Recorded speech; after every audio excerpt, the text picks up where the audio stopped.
இன்று 30 நவம்பர் 2025. திடீர் தன வரவு யாருக்கு? துலாம். ஆரோக்கியத்தில் கவனம் தேவை. கடன் விஷயங்களில் நிதானம். எதிரிகளை சமாளிக்க தைரியம் வேண்டும். விருச்சிகம். காதல் உறவு பலப்படும். குழந்தைகள் மூலம் மகிழ்ச்சி உண்டு. முதலீட்டில் சிந்தித்து செயல்படவும். தனுசு. குடும்பத்தில் அமைதி நிலவும். தாயின் ஆரோக்கியம் மேம்படும். வீட்டுச் சூழலை சீரமைக்க செலவு. மகரம்.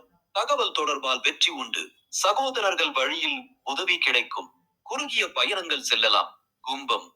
நிதி நிலைமை சிறப்பாக இருக்கும். பேச்சில் நிதானம் தேவை. முதலீடுகளில் லாபம் வரும். மீனம். சந்திரன் உங்கள் ராசியில்.